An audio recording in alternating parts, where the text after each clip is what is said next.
Ahí está ya. Ok. Entonces, la cámara que quién sabe para dónde apunta. Bueno. Entonces, el tema que nos falta es la parte de diseño de ductos. Y pues no está muy complicado, o sea, a mí no se me hace en realidad nada difícil. Normalmente he podido ver el material como que en una sola semana. Lo que pasa es de que sí requiere un poquito de práctica y ese pedacito que tal vez se me hace un poquito difícil para ustedes de poder verlo porque pues no estamos en vivo, entonces no les puedo hacer como que las correcciones.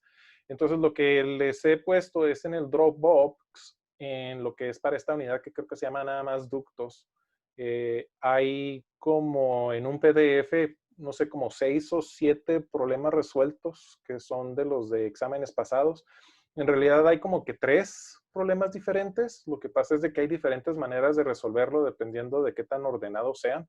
Entonces, pues para que puedan tener diferentes ejemplos.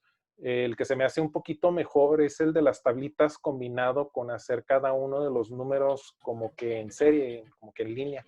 Y a veces se pueden hacer como que un par de columnas, o sea, básicamente tomar la página y hacer como que un par de columnas, ¿no? En vez de escribir así completamente en esta dirección, o partirla a la mitad y escribir en columnas. Entonces eso se me hace que es un poquito más práctico para que puedan llevar las cuentas, ¿no? Los cálculos no son difíciles, requieren básicamente de multiplicaciones, restas y sumas. La única cuestión es de que, pues, ¿cuál es el orden, no? Entonces, la idea es de que ya saben ustedes que en un determinado edificio o en una residencia, cada uno de los cuartos deben de tener una determinada cantidad de volumen de aire y de suministro, ya sea de calor o de aire frío. Y entonces ahora la cuestión es cómo le hacen para distribuirlo. Entonces, parte de ello es de que con esos datos ustedes pueden determinar qué tamaño de aparato quieren. Y pues la siguiente pregunta es cómo harían ustedes la distribución. Entonces, la cuestión del diseño de los ductos se rompe en como que 2 tipos. Uno de, es el método de velocidades supuestas, que es un método de reducción de velocidad, y el otro es método de fricciones equivalentes, método de caída de presión constante, y el otro es método de balance de pérdida de presión. Entonces, el método de velocidades supuestas, que es el de reducción de velocidades, depende mucho del amortiguamiento y entonces por amortiguamiento se entiende que en las rejillas podemos cambiar la orientación o la apertura que tengan de tal forma de que tenga más resistencia o menos resistencia y así podría uno tratar de controlar mejor el flujo del aire. Entonces es el equivalente de que cierran, por ejemplo, todas las ventanas del primer piso, abren las ventanas del segundo piso y entonces permiten que las ventilas del primer piso estén abiertas, pero no pueden escapar por el primer piso. Entonces suben al segundo piso y entonces en el segundo piso las ventilas están cerradas, pero las ventanas están abiertas para que pueda salir el aire fresco. Y es una manera como que de reutilizar al máximo el aire que están tratando de enfriar. Eso es para un sistema evaporativo. Un sistema de refrigeración, pues eso no funciona. Igual que para un sistema de calefacción, pues no funciona porque ustedes quieren retener el aire que están calentando o están enfriando. Entonces, para eso se vuelven importantes los ductos de regreso, ¿no? Entonces, ahora la idea es de que cuál sería la máxima velocidad en el abanico depende de la cantidad de caudal que ustedes quieren suministrar. La reducción de las velocidades en cada uno de los trayectos se van considerando. Entonces, básicamente es como tener un árbol y cada uno de los ramales van a tener un caudal y una determinada fricción. Entonces, dependiendo de qué cantidad de aire y qué velocidad querramos para cada uno de los tramales de salida, o sea, lo que sale en la rejilla del cuarto, pues en base a eso hacemos los cálculos. Entonces, hay unas mínimas velocidades de salida que son las que permiten que las personas tengan cierta sensación de confort. Si el aire tiene muy poca velocidad, entonces pues las personas no sienten la frescura o el calorcito, ¿no? Si el aire tiene demasiada velocidad, entonces aparte de que va a hacer mucho ruido, va a haber mayores pérdidas, pues también es molesto, ¿no? Sentir como que el torrente del aire fresco o el torrente del aire caliente. Es el equivalente a estar parado o sentado enseguida de los aparatos de refrigeración o de calefacción de la escuela, ¿no? Son incómodos, ¿no? Ahora, se calculan las pérdidas en cada tramo, rama, ruta, o sea, básicamente cada una de las extensiones desde donde está el aparato hasta la salida de la rejilla. Y luego se determina la máxima pérdida dependiendo de cuál es el camino más largo, que tenga los ductos más estrechos y que tenga el caudal más alto. Y en base a eso determinamos pues cuál es el camino que tiene más pérdidas y ese es el que necesitaríamos utilizar nosotros para determinar qué presión puede desarrollar el equipo. Ahora, esta pérdida pues es la que nos debe de proporcionar el abanico del equipo, ¿no? Entonces, el otro método es el método de fricciones equivalentes o el método de caída de presión constante. Entonces, los ductos son proporcionales para que la pérdida de presión por longitud sea constante. Entonces, lo que queremos es de que tengamos una caída de presión que sea constante a través de la longitud. Entonces, se trata de hacer que cada ramo proporcione la misma resistencia si las longitudes son semejantes. Entonces, esa es una parte importante. Si las longitudes son parecidas, entonces tiene sentido que las pérdidas sean parecidas a través de todas las longitudes de los ductos. Pero si tenemos algunos ductos cortos y tenemos algunos ductos largos, entonces la cantidad de pérdida no va a estar muy bien balanceada. Entonces, normalmente un tramo largo que sea angosto, que tenga un caudal alto, pues ese es el que va a causar que haya problemas en el diseño. Entonces, el otro es el método de balance de pérdida de presión. Entonces, es una combinación de los dos anteriores, pero lo que hacemos es de que cada rama se diseña para que todos los tramos rutas tengan la misma pérdida de presión en todo el trayecto y reducir la necesidad de amortiguamientos. Entonces, otra vez el amortiguamiento sería que movemos las ventilas para que tengan más apertura o menos apertura y con eso tratar de controlar el flujo del aire. Entonces, la definición de una ruta, entonces aquí tenemos en la parte inferior, creo que pueden ver ahí el ratoncito, ¿sí? ¿Sí, Héctor? ¿O no, Héctor? Sí, sí se ve. Ok. Entonces aquí es donde tendríamos el aparato, ¿no? Entonces este sería ya, este como que combina un poquito de entrada de aire y lo que vendría siendo el aire de retorno, porque también nosotros quisiésemos también aprovechar parte del aire que ya hemos calentado o enfriado. Entonces lo que querríamos es también tener cierta cantidad de aire fresco y este sería el que entraría horizontalmente, ¿no? Entonces este es un ejemplo. La idea es de que estos tramos aquí se ven como que medio redonditos, pero ustedes pueden ver que aquí son rectangulares, cuadrados, ¿no? Entonces sí hay unas ciertas limitantes, ¿no? Los ductos inferiores tienen la restricción de que cada una de las dimensiones deben de ser inferiores a 16 pulgadas y para los ductos terminales, o sea, estos que están aquí, de tiros horizontales, una dimensión está restringida a 10 pulgadas. Quiere decir que no nos podemos pasar de esas dimensiones y son unas restricciones un poquito difíciles de cumplir, ¿no? Pero es para este ejemplo, ¿no? Entonces la idea es de que tengo el aparato, entonces tiene un suministro, se rompe en dos ramales, ¿sí? Este vendría siendo como una Y. Entonces aquí tengo otro tipo de Y donde ahora este se conecta para esta salida y ese continúa. Y este sería simplemente un codo. Entonces este sería un ramal en Y con un codo aquí. ¿Sí? Me regreso a una. Ok. Entonces tienen diferentes dimensiones. No sé si se alcanza a apreciar, pero estas dimensiones, estos ductos corren saliendo de la pantalla. Entonces es como si estuviesen viniendo hacia nosotros, que los estamos viendo. Entonces sí tienen todavía una longitud extra. Aquí nos van indicando cada uno de los valores que tienen de pies cúbicos que deben de suministrar, ¿no? Cubic feet per minute, CFMs. Bueno, entonces la idea es de que pues tenemos nuestro diagrama y tenemos una idea de cuánto caudal debemos de proporcionar para cada uno de los ductos terminales, o sea, lo que entra por la rejilla de cada cuarto. Y eso otra vez depende de las ganancias o pérdidas que tengamos en cada cuarto y del nivel de confort que quieran las personas tener. Entonces lo que hacemos es empezar a ponerles indicaciones. Se pueden poner diferentes símbolos, se pueden utilizar símbolos griegos si ustedes quieren, se pueden utilizar números en vez de letras, las combinaciones, o se puede decir simplemente, o sea, la combinación que ustedes quieran.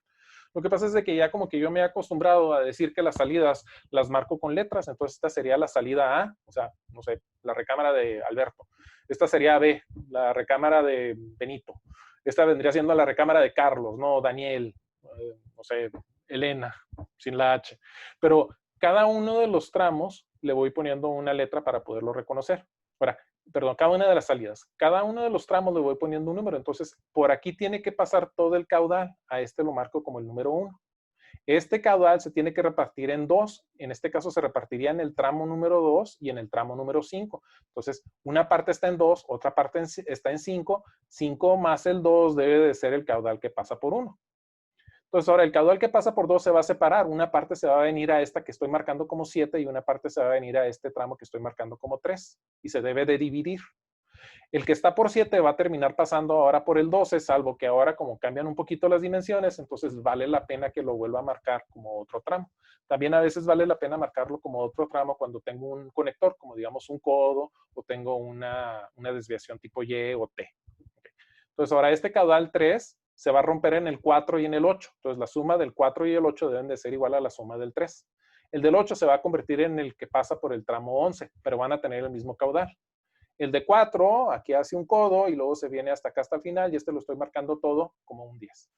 El que iba por el 5, o sea, cuando se repartieron entre 2 y 5, el de 5 se va a dividir en el 9 y en el 6. Entonces, la suma de lo que va en el 9 y el 6 me debe dar el 5, el 9 se convierte en el 13, el 6 se convierte en el 14. Entonces, eso tiene sentido, ¿no? Como que no tiene ningún chiste. La única cosa es de que a veces se confunden en dónde estoy hablando de como que el tramo de salida y el ramal y cada uno de los trayectos. Entonces, no sé si aquí como que les quede alguna duda o se les haga sencillo. Héctor. Todo bien, Todo profe. bien. Ok. Entonces la idea es de que ese es el mismo diagrama, nada más que lo hice más chiquito, ¿sí? Pero es el mismo diagrama. Y ahora lo que tengo es acá cada una de las rutas. Entonces aquí me marca cada una de las rutas sus cantidades. 1200 pies cúbicos, 1200, 1200, 1600, 2400. Entonces si notamos que este 2400 es este que está aquí. Entonces podemos ver que sí es uno de los tramos que está bastante lejos. Entonces eso va a causar problemas. Normalmente queremos que el aparato esté más cerquita del punto donde más caudal queremos suministrar. De lo contrario, pues vamos a tener tramos largos y eso pues van a ser los que proporcionen problemas. Entonces acá igual ahora tengo dividido lo que viene siendo tramo 1, tramo 2, 3, 4, 5 y la manera como los hayan enumerados, ustedes los pueden enumerar de la manera como se les haga más práctico. Pero por ejemplo aquí puedo ver que en el tramo 1 tengo el total, ¿no? Los 7600 pies cúbicos. Ese se rompe en el 2 y en el 5. Entonces, en el 2 tengo 3,600 y en el 5 tengo 4,000. Entonces, 3,600 más 4,000, pues me debe de dar otra vez los 7,600. Entonces, así sucesivamente, ¿no? Ese pedacito como que no tiene otra vez nada de chiste, nada más tienen que llevar ustedes una buena contabilidad. Lo que a veces sucede es de que se confunden con los números o a veces como que se confunden marcando diferentes formas los tramales y ya no les funciona muy bien. Esto es muy común, especialmente porque, y ese pedacito como que el secreto para estos problemas, nadie le pone los números igual. Entonces, cada quien va a tener diferente numeración. Entonces, cuando se quieren copiar o se quieren intercambiar problemas o tareas, se confunden con los números. Entonces, eso es el consejo de que no lo hagan. Entonces, otra vez, regresamos a nuestro diagrama. Tengo indicado otra vez los diferentes tramos y las diferentes salidas, las rutas. Entonces, por ejemplo, para identificar la ruta A tendría que pasar por el tramo 1, tengo que pasar por el tramo 2, tengo que pasar por el tramo 3, tengo que pasar por el tramo 4 y tengo que pasar por el tramo 10. Pues eso se debe de ver reflejado también acá, ¿no? Si yo quiero la ruta A, tengo que pasar por un determinado número de tramos. ¿Sí? Y aquí tengo también la suma de los diferentes tramos, ¿sí? Para poder llegar a los totales. Ok. Para llegar, por ejemplo, al E, tengo que pasar por el 1, tengo que pasar por el 5, tengo que pasar por el 6 y luego ya por fin llego hasta el 14 a la salida. ¿Sí me expliqué? Entonces, las pérdidas que tengo en 1 se las tengo que sumar a la ruta de A y se las tengo que sumar a la ruta de E. Y como en realidad todas pasan, entonces las pérdidas que tenga en 1 se las tengo que agregar a A, a B, a C, a D y a E. Las pérdidas que tenga en el tramo 2 se las tengo que sumar a, B y C. Pero como no pasa por aquí el caudal que da ni a D ni a E, entonces esos no los voy a sumar, esas pérdidas. Ahora, la idea es de que tenemos diferentes proporciones de cuánto aire debe de ser suministrado. Entonces, algunos de estos son velocidades. Entonces, estas son valores máximos recomendados para los ductos. Entonces, por ejemplo, para lo que vienen siendo las entradas de aire del exterior, entonces sí tienen valores relativamente altos, ¿no? Lo que viene siendo la salida del abanico del aparato también tienen valores bastante altos. Lo que pasa por los filtros, ese tiene valores más bajos, ¿sí? Ok, entonces estos son para diferentes tipos, estos son para escuelas, estas son para residencias, estas son para edificios industriales. Entonces acá tenemos valores recomendados y de este otro lado tenemos valores máximos. Entonces de esa forma pues pueden ustedes encontrar diferentes tablitas dependiendo de cuáles sean como que los estándares que se utilizan localmente o lo que sea. Pero entonces en base a eso tenemos acá otra tablita donde también nos dice para la aplicación. Aquí tengo residentes. Entonces esto es para suministros grandes, para suministros pequeños y para los ductos de retorno.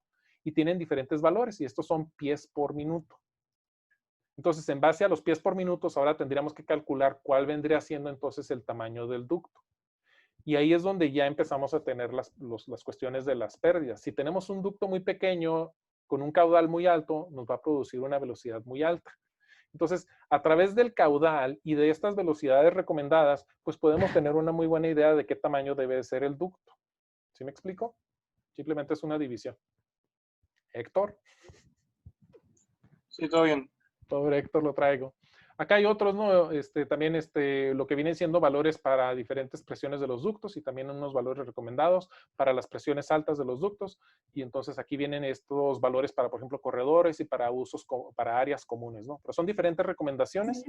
Y entonces eso normalmente, pues depende de la instalación. No es la misma cantidad que debemos de suministrar, por ejemplo, a una residencia que la que le tenemos que suministrar a, por ejemplo, un gimnasio. ¿Me explico? Por ejemplo, en nuestra escuela, nuestros aparatos son muy ruidosos. Entonces, la verdad es de que deberían de tener pues un flujo un poquito inferior y pues tal vez deberían de funcionar en un periodo más constante de tiempo. Lo que pasa es de que normalmente los prendemos cuando hay clase y los apagamos cuando no hay clase. Entonces, si dura un periodo largo sin clase, cuando prendemos el aparato, entonces el aparato va a funcionar continuo hasta que se alcance la temperatura deseada, que normalmente es al final de la clase y entonces volvemos a tener problemas para la siguiente, ¿no? Ok, entonces el método de las velocidades supuestas, lo que hacemos es de que vamos a nuestras tablitas, dependiendo de qué aplicación tenemos para cada uno de los cuartos, y decidimos qué velocidad es la que debemos de utilizar. Entonces de aquí, por ejemplo, yo tengo que en este tramo, si yo defino que debo de tener esta velocidad de salida, porque eso es lo que me dicen las tablitas o porque mis aplicaciones lo implican, entonces si sé que esta es la velocidad que debo de tener y este es el caudal que debo de tener, entonces ahí ya podría calcular entonces qué área es la que debo de tener para este tramo, ¿no? Entonces las velocidades más altas se encuentran en el tramo principal y las más bajas en los puntos de suministro. Obvio, ¿no? Porque en el principal es donde tenemos todo el suministro que da el aparato. Para cada tramo, que vendría siendo cada uno de nuestros renglones, se van a calcular el área necesaria. Entonces, estas áreas pueden ser circulares si estamos utilizando ductos circulares o se pueden hacer para diámetro equivalente si estamos utilizando ductos rectangulares. Entonces, el diámetro equivalente lo explicamos más adelante, pero es básicamente una relación que existe entre las dimensiones rectangulares y las dimensiones circulares y cuál vendría siendo el equivalente. No sé si ustedes recuerdan de hidráulica lo que viene siendo el perímetro húmedo.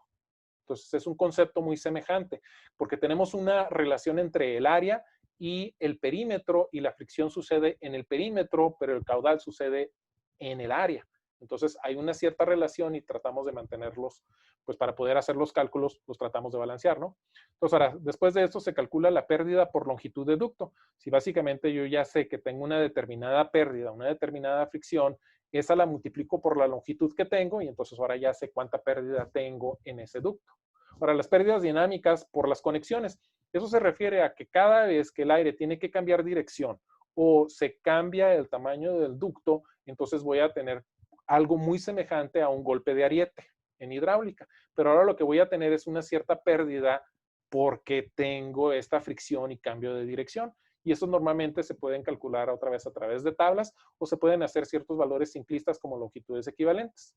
Ahora, si las pérdidas son muy altas, se hace un ajuste al sistema para que pues no sean tan altas. Y lo típicamente este método solo es válido para sistemas sencillos, pero pues la mayoría de los que nosotros vemos pues son sencillos y se podría aplicar, pero requiere de conocer uno un poquito los números, ¿no?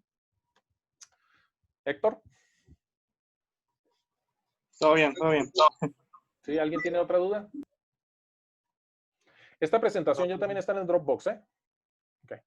Entonces, esta es la tablita que vamos a utilizar para hacer el cálculo de las pérdidas. Entonces, esta es otra vez una especie de nomograma donde lo que tenemos en la parte de abajo, ¿sí? Son caudales. Entonces, nos dice la cantidad de aire aquí abajo, ¿sí? Entonces, estos son pies cúbicos por minuto. Entonces, por ejemplo, si nosotros hace un ratito andábamos buscando un valor de 1200, entonces lo que haríamos sería buscar aquí el 1200, que vendría siendo un número aproximadamente por aquí. ¿Sí? Okay. Entonces, toda esta vertical nos representa un caudal de 1200. Okay. El valor que tenemos en la horizontal es la fricción que tenemos, pero está dada por cada 100 pies de longitud. ¿Sí me explico? Si yo tengo nada más 10 metros, entonces este número que puedo leer directamente de la tabla, perdón, 10 metros. Si tengo 10 pies, entonces este valor lo tendría que dividir entre 10, ¿no? Porque 10 es la décima parte de 100. Si lo que tengo son 1000 metros, entonces el valor que leo directamente en la horizontal lo tengo que multiplicar por 10, porque de 100 a 1000, pues es 10 veces. ¿Sí? Entonces eso también a veces es confuso. Si yo nada más tengo 50, entonces tengo que agarrar este número y básicamente dividirlo entre 2. La forma fácil de hacerlo es de que el número que tengo lo multiplico por la longitud y lo divido entre 100. Okay. En la diagonal, o sea, creo que si estamos correctos, creo que es esta dirección para acá, la que tiene, esos son diámetros. Vamos a ponérselos aquí donde dice diámetros, aquí. ¿Sí lo ven? Esto está en pulgadas. Entonces, normalmente no podemos, al menos de que sean como que artesanales, pero lo normal es de que los ductos que encontremos estén en múltiplos de las pulgadas. O sea, sería muy difícil que yo encontrara, por ejemplo, aquí, entre el 22 y el 24. ¿Sí? Estas son pulgadas. Sería muy difícil que yo encontrara un diámetro de 23.5 pulgadas. Sería muy difícil encontrar un diámetro de 23. Entonces, típicamente tenemos que andar redondeando. ¿Sí me explico? Ok. En esta otra dirección tenemos velocidades que está en pies por minuto.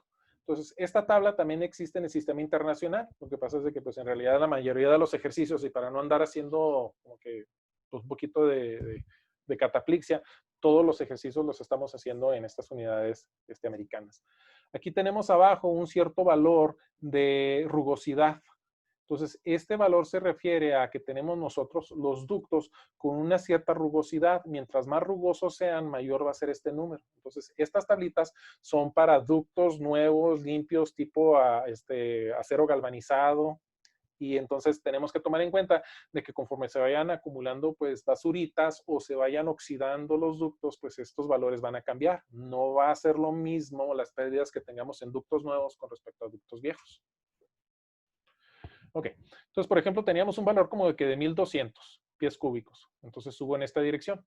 Habíamos visto que queríamos una velocidad, perdón, creo que lo tengo aquí diferente, digamos aquí, 1200 y quiero una velocidad de 900. Entonces un caudal de 1200 con una velocidad de 900. Entonces tengo 1200 aproximadamente por aquí, con un caudal aquí de 900, una velocidad, perdón, de 900. Entonces, ¿sí ven dónde estoy con la flechita? Es que la tengo que hacer temblar porque si no desaparece. ¿Sí, Héctor? Pobrecito Héctor, ya lo agarramos. Sí, profesor, es que cada vez que hace cambio de diapositiva como que tarda 5 segundos en entrar a la otra. Ah, ok. Yo creo por el retraso del internet. Sí, no lo dudo. Pero entonces, otra vez, ando buscando aproximadamente 1200 y ando buscando una velocidad de 900. Entonces, aquí en el diagrama estoy poniendo el cursor en ese punto.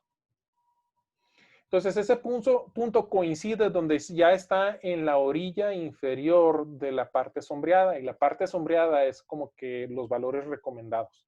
Entonces, podemos ver que para estas condiciones, pues vendría siendo como que el valor mínimo de velocidad. ¿Sí? Entonces, lo que nosotros hacemos es tratar de mantenernos en el rango de operación que está dentro del tramo sombreado grisecito oscuro. ¿Sí, Héctor? ¿Ya se les puso esta transparencia? Sí, ya. Ok. Entonces, aquí podría yo entonces leer en una dirección y puedo ver, por ejemplo, para acá, que debo de estar entre 14 y 16 pulgadas. Lo que normalmente hago es de que me voy a un valor hacia arriba. Si me voy a un valor hacia abajo de lo que viene siendo de tamaño del ducto, pues entonces voy a estar incrementando las pérdidas. Y eso normalmente sucede, ¿no? Si yo tengo un diámetro más chico, quiere decir que voy a aumentar la velocidad y entonces voy a tener más pérdidas. Si yo aumento el diámetro, entonces voy a tener una área mayor y entonces eso me va a disminuir las pérdidas.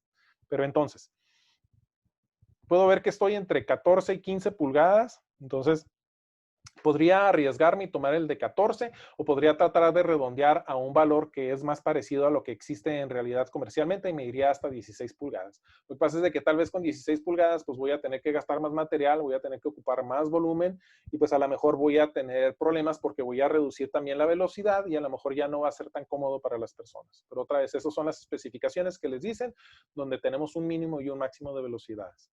Entonces ahora para leer la pérdida, en este tramo de aquí, lo leería ya sea hacia la derecha o la izquierda, ¿verdad? Porque en realidad para cualquiera de los dos lados tengo el valor y voy a encontrar que me dice que ando como que por 0.08, perdón, pulgadas de agua por cada 100 pies. Entonces aquí la parte interesante es de que las pérdidas se dan en pulgadas de agua. Entonces, así como una curiosidad, ¿cuánto aproximadamente creen que una persona puede generar de presión en pulgadas de agua? Héctor. Vamos a preguntarle a alguien más. Vamos a preguntarle a ver, Adrián Cabello.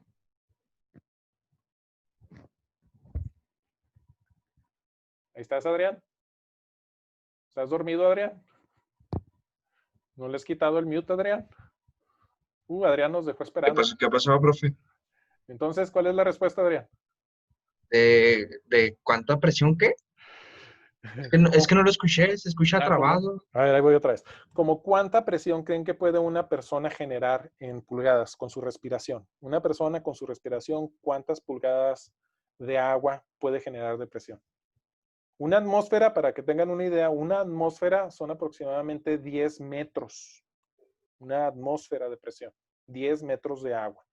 Entonces, pero como cuánta presión creen que una persona puede hacer con su respiración en pulgadas de agua.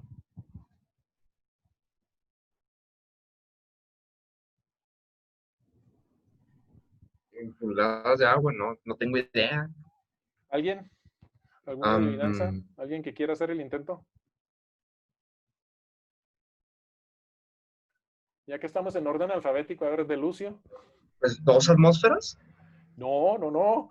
Fíjate, 2 atmósferas serían algo así como casi Santa idea, 25 profe, la metros. Netflix.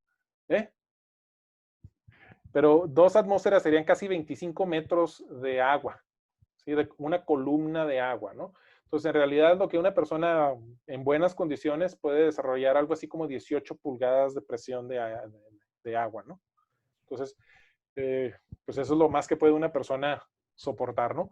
Entonces, por esto, igual que como muchas veces en albañilería se utilizan mangueras con agua, mangueras transparentes para tratar de encontrar los niveles, entonces también se pueden utilizar esas mismas mangueras con agua para tratar de determinar caídas de presión. Entonces es una manera bastante rudimentaria de tratar de determinar qué presión tenemos de un tramo a otro tramo. Entonces, otra vez, esos son de esos tipos de medidas tan viejas, tan arcanas, que hemos heredado y entonces hasta la fecha pues se mide la caída de presión de aire en pulgadas de agua. O en su dado caso pues lo podríamos ver en milímetros de agua, ¿no? Bueno, entonces a esta altura, otra vez 1200 con una velocidad aproximada de 900 pies por minuto, tenemos una caída de presión de 0.08, ¿sí? Pulgadas de agua por cada 100 pies. Entonces, lo que hacíamos entonces es irnos a nuestros tramos y determinar qué longitud tenemos. Y en base a esa longitud en proporción con 100 pies, ahora podemos determinar cuánta presión o caída de presión tenemos por ese valor. Entonces, el primero de los métodos consiste en que más o menos yo decido, bueno, el primero de ellos es donde yo decido qué velocidad quiero tener y qué caudal quiero o debo de tener dependiendo de las necesidades que tenga en ese cuarto. Y en base a eso, pues determino qué presión qué caída de presión voy a tener. Y lo que trato de hacer es tratar de que sean pérdidas de presión parecidas. El problema es de que si un tramo es demasiado largo, entonces por lo largo que es, se van a acumular esas pérdidas. Ok. Otro de los métodos es donde simplemente yo escojo la cantidad de pérdida, o sea, otra manera de decirlo, es que tengo la cantidad de pérdida de, digamos, 0.1. Y entonces el 0.1 lo convierto o lo reviso con respecto a las velocidades que quiero tener o debo de tener y veo si coinciden con los caudales. O al revés, veo con respecto al caudal que debo de tener y checo con esa pérdida y así determino la velocidad que le corresponde. No sé si a este pedacito les quedó un poquito confuso. Sentí que le di varias vueltas. Héctor. Profesor, se está escuchando muy mal, se está escuchando muy cortado. Sí. Sí, a mí también me sale en la pantalla mucho que está un poquito feo. A ver qué tal queda la grabación. Esta última explicación que dijo, la verdad, no se escuchó nada por lo mismo. Ok. Sí. Bueno, pues vamos a ver qué tal sale la grabación, a ver si en la grabación lo pueden escuchar un poquito mejor. Cuando termine la reviso, a ver si puede volverse a rescatar esa información. Pero entonces ahora el método de las velocidades supuestas, la idea es de que yo tengo que para un tramo, o sea, lo que viene siendo mi primer renglón, se selecciona para un caudal de 7,600 pies cúbicos, una velocidad de 1,200. Se está cortando todavía mucho, ¿verdad? Yo también los oigo a ustedes muy entrecortado. Y entonces, de 1,200 pies cúbicos, de una tabla o de la parte sombreada de la figura 12, perdón, 36. Entonces, la idea es de que si yo tengo este caudal dividido entre la velocidad, pues puedo determinar qué área debo de tener. Me puse a mí de anfitrión. ¿Ya volvió, no? ¿Otra vez? ¿Ya volvieron? No. Sí, ya volvió. Sí se cayó, sí se cayó. Sí, no, se cayó. Estamos perdidas. Me dejaron hablando solo. Perdidas, perdidas. Se estuvo repitiendo la última palabra, ¿o qué? Ok, pues ya son de todos modos, las 4:47 según yo. Vamos a ver qué tal quedó esto, pero, o sea, la mayoría del material ya se encuentra en el Dropbox. La otra cuestión que les quería mostrar del Dropbox es de que vienen otra vez como unos 7 ejemplos de cómo resolver estos problemas, pero son nada más como 3 problemas distintos. Porque dependiendo de quién haya hecho la resolución, pues cada quien lo resuelve ligeramente diferente y a lo mejor se entienden un poquito mejor con el orden que tengan diferentes personas. Yo estoy Profesor. batallando para escucharlo, profe.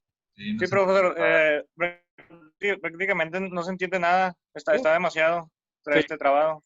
Ok, entonces bueno, vamos a cerrar esto y me voy a ponerle las últimas cosas acá, ¿no? Entonces, a ver,